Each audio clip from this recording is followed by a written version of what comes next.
Hey, what's up, everybody? Welcome to HBCU Game Day. We have a couple of special guests from the pregame show. We have Charles Bishop and the man, he only needs one name.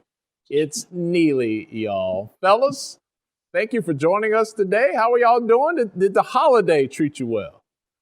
Doing good, man. Pleasure to be here. Got past that first holiday as we go into the summertime. So getting ready for football practices and all those things to spring up on us for the summer. No doubt about it. Holiday time means a little bit of golf for me, so I enjoyed it. I know you, Bishop. I know you. Oh, well, yeah. look, guys, let's jump into it really quick here. The transactional aspect of sports. You guys are at Jackson State. You guys are covering the Tigers. You know, fans love NFL free agency. They love NBA free agency. They love when players swap teams. It's the transactional aspect of sports, right? Well, that has now come into play at college football thanks to the transfer portal. COVID has kind of threw in the extra layer of eligibility, and we have players on the move. Jackson State is no stranger to this. The leading wide receiver, Baldwin from the spring, he announced, I think it was last week, that he's leaving. You guys got a big signee coming in from Alabama through the transfer portal at wide receiver. There's been a lot of movement there. And it seems like, Neely, fans are living and dying on razor's edge with each announcement of the transfer portal. Can you bring us back down to earth and let us know this is just the state of the game right now? It is not an indictment on Jackson State or any other program. You know, I probably shouldn't use this guy as a reference because of what he's going through with Green Bay. But in the words of Aaron Rodgers, RELAX. Relax.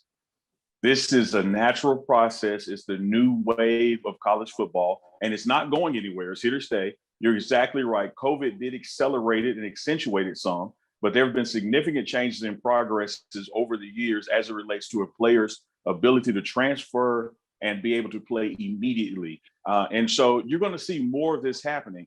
And on one hand, you celebrate when a person comes and you really don't question why they were leaving. But soon as someone leaves your program, then it's, oh, something's going wrong. What's going on in the locker room? The coaches must be mismanaging something. When it has nothing to do with that. This is just a new organic process that our fans in the HBCU space, particularly with the microscope and telescope, like the Hubble that's on the Jackson State program, with a lot of focus when someone leaves Coach Prime. But actually, it's just not the truth. It's not a negative impact. You know, these kids are doing what they have the right to do to explore opportunities they may think are better for themselves, whether that's geographic, being close to home, playing time, exposure, whatever the case may be. It really doesn't require a lot of explanation as to why a kid wants to transfer to another program to explore more options. But what we have to focus on, and you set it up perfectly, that we are now entering a phase of college football where it's much like the NFL. This is the time to be excited, not panic. Free agency is where you win championships. You know, you used to be able to suck for years and get some key draft picks. I'm a Cowboys fan, and remember we got the triplets in up through the draft. But you sustain what you're doing, not through the draft, through free agency. And so now more and more this transfer portal year after year is going to give coaches a wonderful opportunity to bring in new talent. Charles, you've been covering HBCUs for a long time, man. Not to date you, Charles. Not to date you. But this is a new. Listen, you had a player come to Jackson State of his own volition, without a rap sheet. Let's just keep it real. He didn't get in trouble. He leaves Alabama. He was not persona non grata. He made a choice to come to Jackson State. It hasn't always been like this. A lot of times we've got players through, you know, some unusual circumstances was a normal thing, but now players are going from anywhere to everywhere. No doubt about it. I mean, we're conditioned to what we've come to expect as the norm. Somebody comes in as a freshman, they're there 4 years, and you know, they become alumni. So it's going to take a while to kind of become unglued from that. The model that was 1970 all the way up until now is no more. And that's just the way things are. I think it's going to be a freeing experience that you look year to year in terms of how you're going to be able to build out your roster, build out your football team. And like Neely said, I mean, this is the nature of what it is. It is college free agency, if you will. Neely, and specifically talking about Jackson State, since we're talking to you guys, I mean, this was going to be a transitional period anyway. The coaching staff hasn't even been there 365 days yet. I mean, this is something that normally happens when a new staff comes in.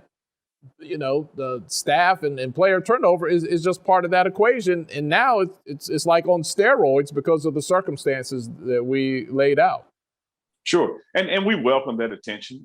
You know, we knew that was going to be part of the deal of hiring a coach with the gravitas of Deion Sanders, Coach Prime, as he's affectionately called. But you're exactly right. This is the time of year that when you had a new administration under standard NCAA rules, a player would have the option to say, well, the coach that recruited me is gone. Can I explore my options and see what else is out there for me?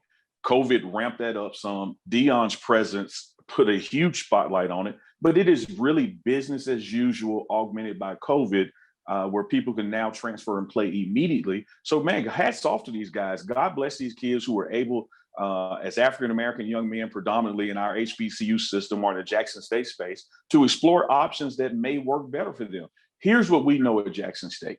We want all the best players, but we're not going to get all the best players. But what we want most of all is the best for our players, the best for student athletes. We want HBCU athletes to have choice to be able to go to other programs, because if this is just a Jackson State thing and it doesn't become a SWAC thing and an HBCU thing, then the mission fails. Coach Prime is not just here to make JSU better. We're here to uplift all these things, and that comes with choice and players being able to move and go where systems may fit better for them. Now, I will tell you this. Once a Tiger, always a Tiger, unless you go to a SWAC school or a school that's going to play us, and then we're going to be gunning for you. Hey, I've been seeing the offers, man. I've been seeing the offers on some of these kids that have decided to transfer out. They did not go unnoticed by other SWAC coaches. We'll say that. Yeah, they are definitely talented guys, and they definitely have something to offer. But I also think that there's a bit of tongue-in-cheek to those offers. There's a bit of sportsmanship, giving a little rib to those offers that, hey, Deion's losing a player, let me make him an offer. For the most part, you're not going to see those kind of lateral transfers, you know, in conference like that, particularly in division like that. But it's nice to see those young men realize that they're wanted, that there are people who value what they have, that just because you're not at Jackson State, it's not over for you. There are opportunities, and we wish them the best in those opportunities. Charles, lay it out for us. There's a lot of eyes on the SWAC, on HBCU football, on Jackson State. But this was a weird year, man, because we played in the spring and we're about to get ready before you know it to go back in the fall.